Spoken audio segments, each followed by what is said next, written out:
to get some of the technology to behave today. We're really pleased and excited to be able to do this webinar today. So we're going to try to zoom through the early part of our agenda quickly and make sure there's enough time for our presenters who've so graciously agreed to be with us today. But on this call from Achieving the Dream, you have myself, and you also have Sarah Hollister, who is responsible for setting up and organizing these Leader College calls. Sarah, did you want to review the agenda? Yeah, just real quick, we're going to just welcome our new Leader Colleges and do our leading by example. We will have a few Achieving the Dream business items to address, and then we will get right to the presentation about the workforce development and tax. We have Deborah Bragg from the University of Illinois, Andrew Barnett from Westmoreland County Community College, and Pamela Eddington. Sorry about that, Pam. Pamela Eddington from Norwalk Community College. Go ahead, Carol. Okay, thanks, Sarah. So that successfully earned the Leader College status this year through their applications to ATD. We're really thrilled. This brings the number of Leader Colleges up into the mid-60s, and this is really remarkable accomplishments for all of those who are listed.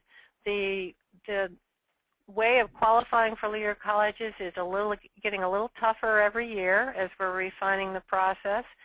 So these are truly distinguished institutions, and we welcome you to the larger Leader College family. We also today wanted to give some credit to some colleges which have been honored in a different way. There's a number of institutions who just recently won grants from a new initiative called Credit When It's Due. There's 5 different funders who have gotten behind this initiative, including Lumina and some of the ones you're familiar with, Kresge and Gates, Helios, USA Funds. These folks are very, very interested in finding ways that we can have more students earn their associate's degrees even if they've left community college and gone on to university. So Leader Colleges, as well as some other ATD colleges in these states, are going to be showing us how to do that, how to do a reverse transfer program, what kinds of policies and practices are effective in trying to make sure that students earn every credential they deserve. Because what the research is showing is that a good many students go on to university and they don't realize that their credits could add up to a very special associate's degree of some kind that can be very meaningful in their later life. So congratulations to those of you who are successfully implementing that new initiative. We look forward to learning from you as time goes by. Also wanted to just touch base with all of you today, and if you didn't know it already, remind you that Achieving the Dream is in the midst of our cycle of trying to recruit for the new cohort of ATD colleges. The RFP has already gone out. It's available on our website. You have on this screen the notation that Mia Ramos on our staff is the person who's really handling this operation. The RFP is due January 6th, but we're really asking you, if you know of colleges that have expressed interest to you in the past about joining Achieving the Dream, we'd very much appreciate it if you send them a note, tell them that the RFP is out, tell them they can find it on the ATD website, and encourage them to go ahead and apply to the initiative. One thing we wanted to mention to you was that colleges that are applying for the new cohort are required to contact one or more Leader Colleges to talk to you about your experience. It's a way for them to get a handle on what to really expect from a peer's point of view. So if you get a call from a college that's asking, that's probably why they're doing it. Some of the newer Leader Colleges, the ones that were just given that status, may find you might not get a call. Your name might not yet be on the list that they recognize as a leader college. But regardless, if any of you get those calls, please understand why that is happening, and hopefully you'll be willing to give your time to share with this other institution what you found to be valuable about participating in Achieving the Dream and how you'd recommend they prepare. The second business item today is to remind you not to forget to register for DREAM 2013.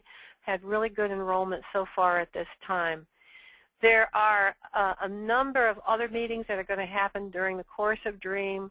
I believe we've sent out recently, or are getting ready to send out, an update of the schedule of when some of these special meetings are happening. But we encourage you to check that list out before you make travel plans, so you'll know whether you're being asked to be on a committee or some other kind of special convening during that 3 to 4 day period.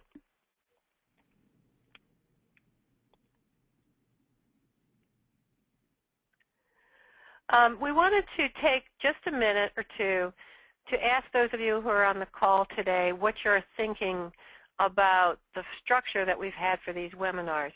For about a year now, we've been doing them as 45-minute sessions because the feedback from you initially was you felt that was about the amount of time that worked for you. It was the amount of time you could spare from your busy schedules. But very frequently we find ourselves running long. And what we want to know is whether you really think we should switch to a 1-hour format to be more careful about ending on time, but giving ourselves that full hour. So Sarah is going to do a poll, give you an opportunity to say whether you think the seminars, these webinars rather, excuse me, should be 1 hour. So the question is, do you want us to move to a 1-hour agenda and to abandon the 45-minute agenda period? So if you'll fill that out real quickly, we'll see where the group is coming out on this question. Great. We're almost everyone has voted. It looks like a lot of people are okay with either lane, and slightly more people are thinking that that they would not like it to be longer. Sounds like people want us to be efficient with their time. So that means that what we've got to do is we've got to get a tighter agenda, and we've got to perhaps get some of our presenters, maybe have 2 presenters instead of 3 on some of these so that we can build in the interaction time. Thanks for giving us that feedback. We'll work on that and let you know where we land on that one. Yeah, and also, you know, I see some of you are writing in comments in the question pane about other suggestions. Please feel free to go ahead and suggest changes or let us know what would work for you for these calls. You can always email me, or you can go ahead and, you know, as you're thinking through that during the presentation, feel free to write it in the question pane. Okay. So with that, let's get on with today's program because it's chock full of information for all of you. We've got today Deborah Bragg, Andrew Barnett, and Pamela Eddington, who are going to talk to us about some of the intentions of the new TAC grants as well as the experience that Andrew and Pamela's colleges are having from their experience with that. I just want to comment before they start. There's more than, I think it's 54 Achieving the Dream colleges are in one or more of the either round 1 or round 2 grants.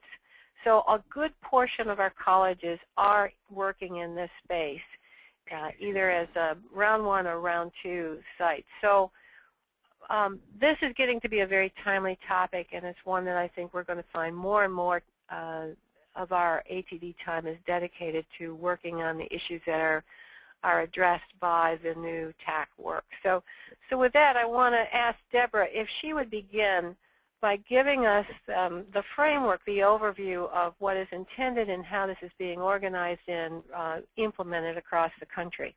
Deborah? Thank you, Carol. I'm so pleased to be with you today, and what an impressive group of colleges, and just the introductions, very cool. So knowing we have a lot to talk about, I'm going to jump right into this and just frame this whole conversation around the TAC grants as a huge window of opportunity. And as many of you know, these opportunities for community colleges to garner federal resources that are available right now in TAC is unprecedented. So one way to think about this is John Kingdon, who's a policy theorist, talks about policy streams, and he says that big changes in legislation happen whenever we bring together a problem, a very real problem, the politics and the policy, and in my view, that's what's happened with TAC. So you can switch the slide, Sarah.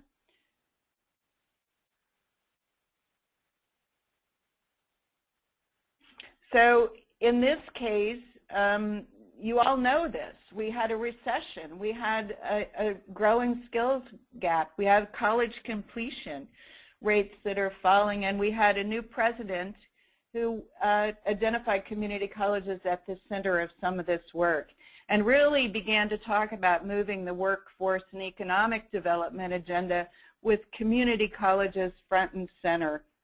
That is, I study community college history. This is completely unprecedented, and it's important to really think about that as a framing of this work because I believe it could really change the way the nation thinks about community colleges and change their role in significant ways, assuming and hoping that community colleges will be successful in the initiative. So you can change the slide. I'm going to go through this pretty quickly, Sarah, because of the time.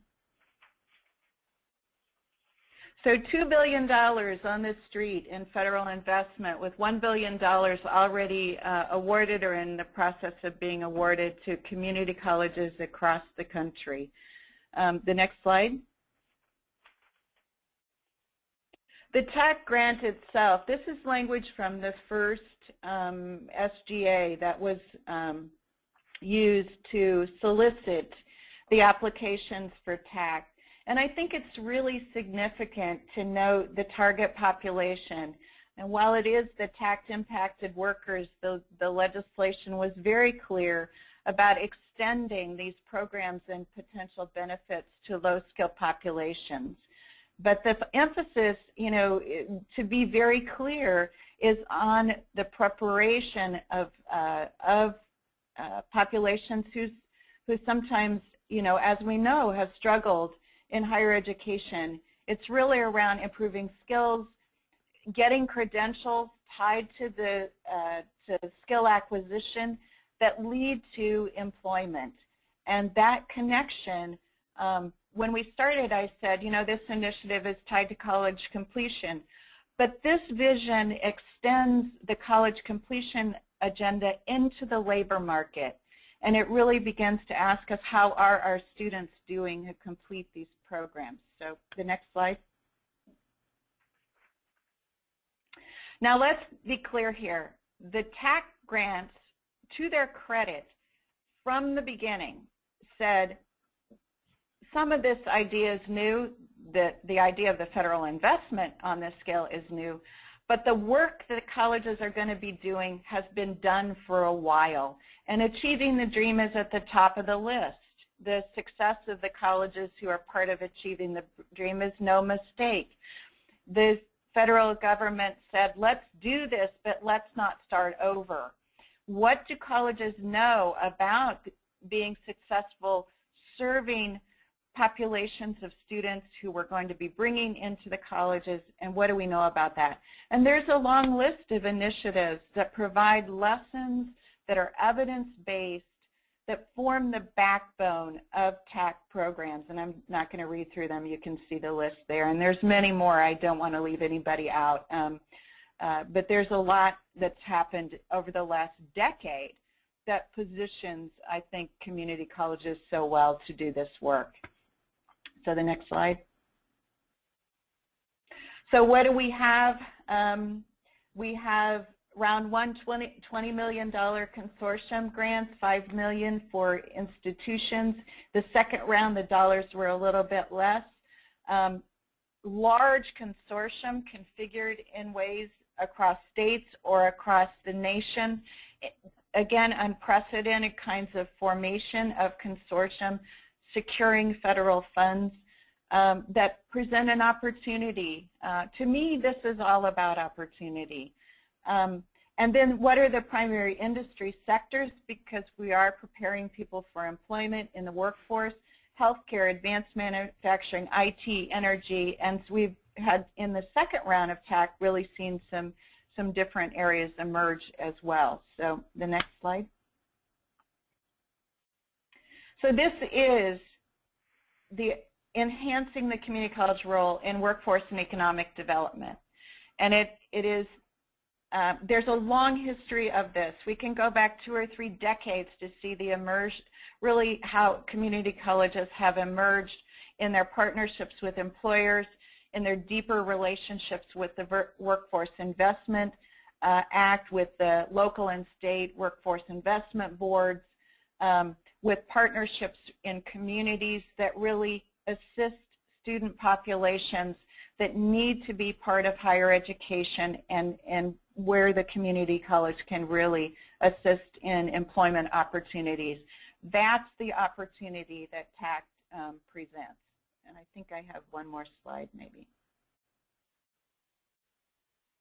Oh, yes. So the impact framework. This is about implementation of programs of study and strategies that are evidence-based. It's about capacity building of the community college to bring about systems change. And it's about enhancing outcomes and performance, not just student performance, but community college performance, about higher ed system performance. So it's all tied together. And in the next slide, you can see that, in my view, the way that this opportunity can be realized is through making sure that we are using continuous improvement processes and feeding data back into the system so we really see whether these grand ideas are working. So with that, I'm going to turn it over to the next speaker.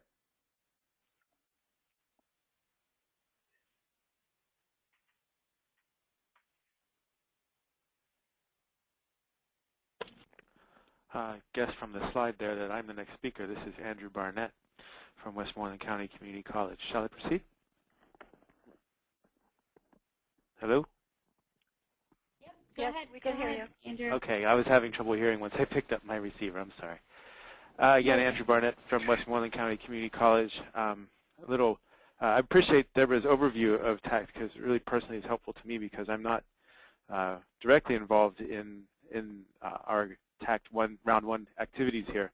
So I will just sort of be reporting on what I know about it. To give you a little background, Westmoreland County Community College is in western Pennsylvania in an area that was once dominated by the coal industry, and that has kind of played out. And so there was kind of a down period between energy booms, and now we're in apparently a natural gas boom, although the cost for heating homes is projected to go up this winter almost 20%. So I don't know how that boom is playing out for everybody.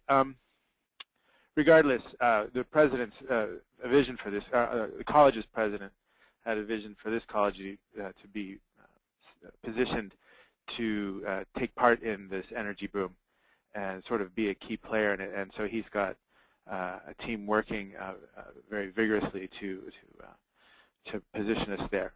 And so the TAC round one money that we received was dedicated to the creation of a natural gas and oil technology certificate program. And the guiding principle behind this was, definitely certificate completion. They were very mindful of the completion agenda and all of those things coming out of Washington, D.C. on that. And so when they identify candidates for the program, they're screened and immediately provided the remediation they may need sort of outside of the curriculum so that they're not tied up in a semester or two of developmental education before they go into it. So it's kind of just-in-time developmental work, as it were. And so with that in mind, they created a 19-credit certificate program with the goal of employing graduates in the energy sector. The money was used to hire a full-time instructor and a career coach that supports the students. A certain amount of equipment was required to support the training activities for the students. And then they have done a good bit of work. As you can see there on the slide, career expos, business-to-business expos, and working with other colleges and schools in the area to recruit students. You'll see in the next slide what we know so far about participation in the program. It's enrolled sort of on a cohort basis. So in the first cohort, there were 10 students, and in the second cohort, there were 12 students. The first cohort has gone through and graduated 4 people. And I understand there was some difficulty with the first cohort, but they did manage to graduate 4 of them. And that number 2 that are employed, that's an old number. I have a feeling that the other 2 are also employed, but those 2 were employed before the ink on their certificates was dried. So people were very excited about the prospects of people that can complete this program. So they're expecting even better outcomes for the second cohort, and they'll be rolling into a third cohort soon. I think that the goal is for this to become be able to operate independent of the grant money once that is spent. So that's my bit on Westmoreland Community College's TACT 1 participation. Oh, by the way, one more thing.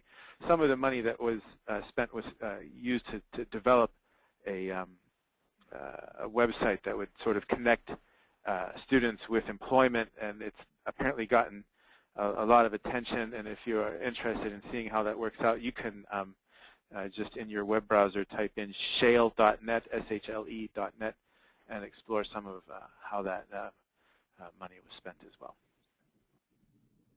Thank you so much, Andrew, and we'll be sure to send along that website with the follow-up email. Sure. I think that we have Pamela up next. Good afternoon, everyone. I'd just like to start, as a preface to my remarks on our TAC grant, just say a few things about Connecticut and Norwalk Community College. I was very interested in Deborah's window of opportunity model because I think that's directly applicable to what's happening in Connecticut. These are very interesting times. Just about a year ago, the community colleges and state universities were merged into a single system by our governor, Dan Malloy, who you can see there on our slide. And the president of Norwalk Community College, David Levinson, was jointly appointed to the position of Vice President of Community Colleges in the new system of higher education here in Connecticut. So President Levinson is both serving as the President of Norwalk Community College and as a Vice President of the 12 Connecticut Community Colleges. So we are all very busy here. Our state legislature in the past few months has passed 2 laws that have gotten a lot of local and national attention. One requires seamless transfer in a common core amongst these new 17 institution system. And the other is a law that mandates that colleges approach remediation and developmental education in new ways. A little more complicated than that, but basically the state legislature ran out of patience with the pace of change on remedial education, and based on a lot of the national data, it's really put the pressure on all of us to work fast and furiously to address the issues facing students who enter our colleges needing remediation. And then most recently, our state revenues have fallen far below estimates, and there's been a multi-million-dollar revision in higher education funding here. So that's the context for understanding our tax grant, which, by the way, was just awarded. It started October 1st officially. The grant proposal was written during the turbulence of creating the new system, but President Levinson, in his role as vice president in the system, very wisely connected the proposal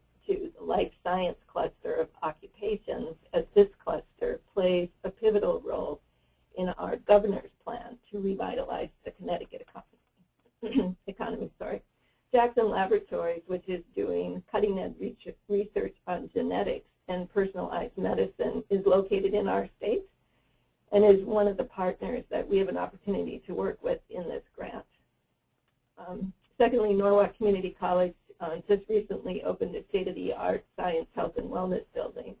And with the support of our college foundation, we're hiring faculty to expand our courses and programs of study.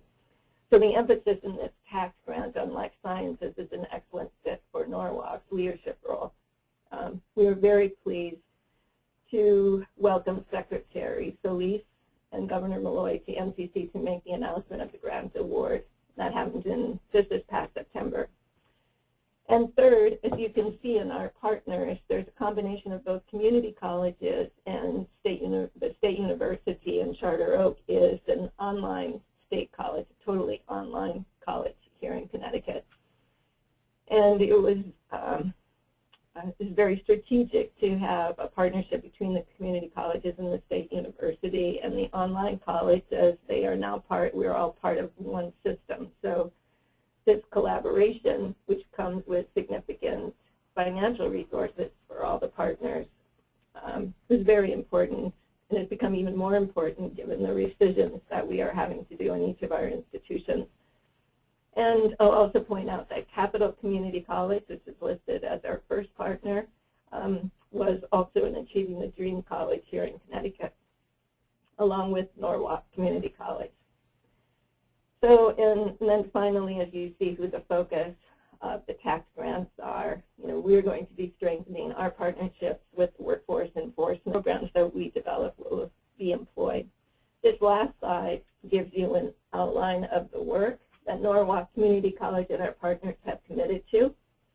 As you can see, we have a very ambitious agenda. This is a $12 million grant. Our partners get approximately $1.5 million. The college is leveraging about $6 million in this award.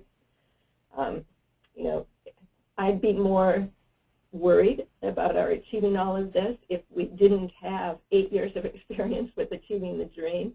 And also, we were a participant in the Developmental Education Initiative.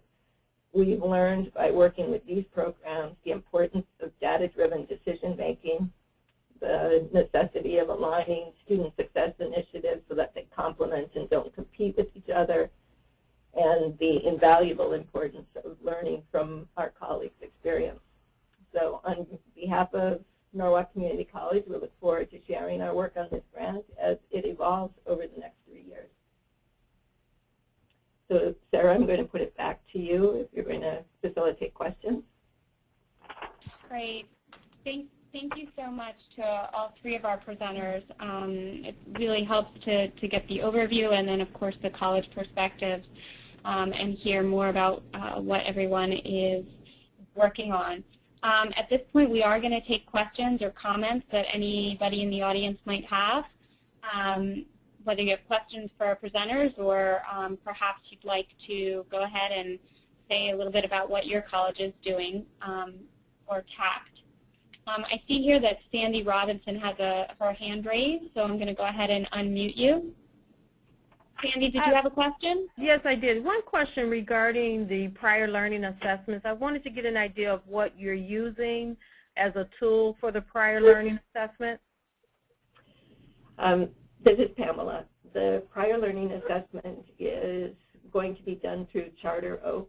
This is one of their signature programs. So it is a totally online college, and what they hire faculty experts who then work through the program of study and evaluate it for credit. So they have years of experience in doing this, and they are going to be responsible for working through all of the curriculum, the training curriculum that we will pass on to them for evaluation. Do you have a particular contact at Charter Oak? We're interested in expanding what we currently do, more of a kind of a hit or miss, but want to do more of a process type of prior learning assessment for our students. And you can send it to me later if you have a particular contact at Charter Oak? Right. And, Shirley Adams is their Chief Academic Officer. She is going to be the lead person on the grant at Charter Oak. I would encourage you to contact her directly. So Shirley Adams. Great. Thank you. You're welcome. This is Carol. If I could just interject another piece of information on this, since you brought the prior learning assessment up. There is a partnership between Achieving the Dream and CAEL, C-A-E-L, excuse me. I think that stands for Council on Adult Education and Learning. CAEL has been doing prior learning assessments for a good long time, and they have resources where they're making it possible for Achieving the Dream colleges and their students to have some of the costs paid for the prior learning assessments. They're calling them scholarships for the Achieving the Dream students. So we have some information on our website about that. If any of you are interested in that, I encourage you to look that up. There's also going to be a pre-institute session at DREAM about doing prior learning assessments, and that session will be led by CAEL. Great. Thanks so much for that, Carol. And we'll go ahead and send along some links with the follow-up email as well with the information about that CAEL workshop. Do you have any other questions or comments? Or other colleges that would like to share what they're doing as part of their TACT grants?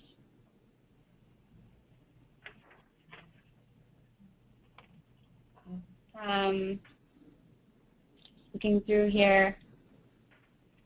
Celeste Schwartz, I see that your hand is raised. I'm going to go ahead and unmute you. Are you there, Celeste?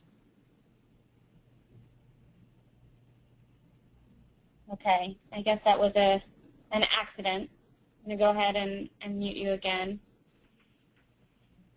Deb, do you have anything to weigh in about the prior learning assessments piece, or what you're seeing out there in the field in terms of that work? Only that I think that it was a great opportunity to hear that exchange. I do think so much of the credit for prior learning is done in higher ed on sort of an ad hoc, faculty or program level. And the real opportunity right now is to share across institutions what policies and procedures really are working. And in some of the work that I'm doing right now with TACT for some funding we have from the Gates Foundation, we're seeing states really delve pretty deeply into seeing if state systems can adopt similar policies so that there's more transportability of credit between institutions, which it ties back to that beginning slide you had on credit when it's due. We're all very interested in assisting students to get the credits they deserve. So it's complicated. It doesn't mean we're just, out there giving away credit. So it has to be done very thoughtfully, but it's exciting to see the colleges associated with ATD interested in this area, I think. This is Pamela. I'm glad that Carol mentioned about CAEL, because CAEL also does work with Charter Oak, and what we're really hoping that Charter Oak will be able to do here in Connecticut is create a more systemic way for both our institutions and students to understand the prior learning assessment process and how to engage in it and how to leverage their experience to credit. So this is, over the next 3 years, we hope to build that system so that people who are coming back with military experience or who have participated in CLEP exams or have, done certifications and trainings through hospitals or laboratories will be able to get that translated into credit and to earn associate and baccalaureate degrees.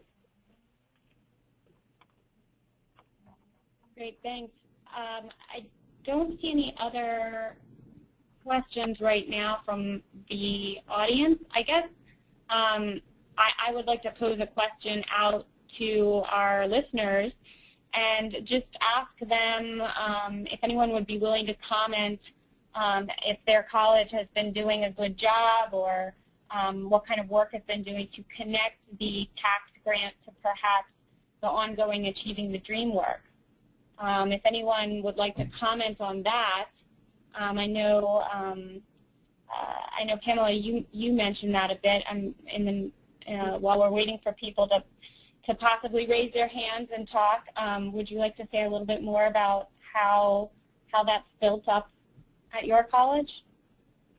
Oh, certainly. As you can see in our grant, there's pedagogical and curricular, and innovation is one of the three things that we have committed to, and we're expecting that the student population that we're going to be working with are going to come in needing, the just-in-time math and English skills that they need in order to do these credentials. When you're working in the life sciences, we know for certain that math and science concepts are going to be, pivotal in all of the certificates and degrees.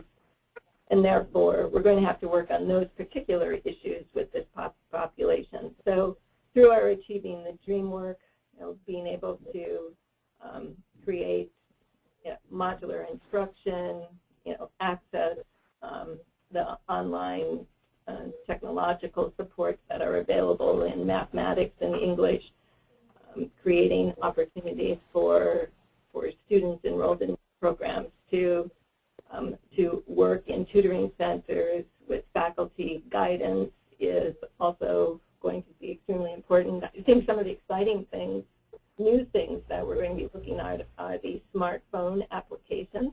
And so, almost everybody has a smartphone now, and giving them applications that they'll be able to practice and work on concepts and problem solving, wherever they are. I'm interested to see how that's going to play out for us as well.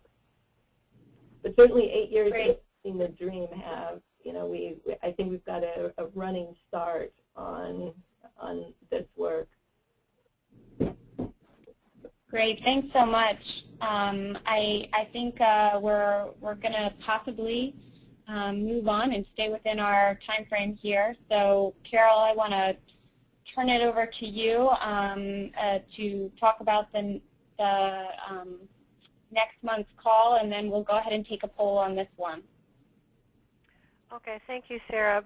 Before I mention next month's call, I just wanted to mention that at DREAM this year, you're going to see that there's more workshops and sessions dedicated to the topics that relate to the TAC work. I know a lot of this is still fairly new and emerging at our colleges, but there's going to be some pre-institute sessions where recipients of TAC grants are invited to come together, and then during the main part of DREAM, there will also be other sessions and workshops on various topics related to this. So more and more you're going to have opportunities to be talking with your peers about their TAC work. And I also just wanted to thank so much Deb Bragg for being available. She's one of the ones that's going to be at DREAM to help us with some of the work on cross-site conversations about TAC work. Next month, we're scheduling the Leader College call on a slightly later day than usual. We're going to move it to the 17th in order to avoid some of the early part of the month when folks are maybe still coming back from their holiday break. We've asked Laura Couturier of Jobs for the Future to be with us. She's recently put out a new publication you can find on the JFF website or on the ATD website called Cornerstones of Completion, and it's about state policies that support acceleration and pathways to credentials and transfer. So Laura, if you know Laura, she's a great presenter, very good researcher. I think it'll be a very worthwhile conversation with her. That's it, I believe. I think I'll turn it back to Sarah. Great. I do just want to do a quick poll just to get your feedback on the call today. So you should see it coming up on your screen. you could just select all the statements that you agree with. This will help us continue to improve our monthly calls. Slowly, people are voting.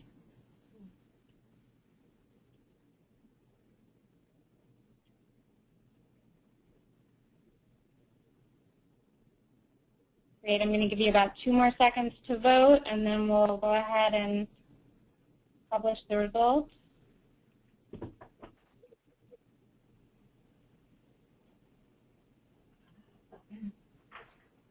Great. I'm going to go ahead and close the poll and share with you the results. As you can see, it looks like we did a fairly good job, and we are glad that this was useful and informative today. We are always taking suggestions for Leader College monthly calls about what would be useful for you to hear about, what would be useful to facilitate a discussion about. So please feel free to contact me, shollister@achievingthedream.org, anytime with suggestions about how we can, either for topics or how we can improve the calls. With that, I want to thank you all for joining us today, and particularly thank our presenters for all their work and taking the time to present with us today. So thank you very much, and we'll talk to you next month.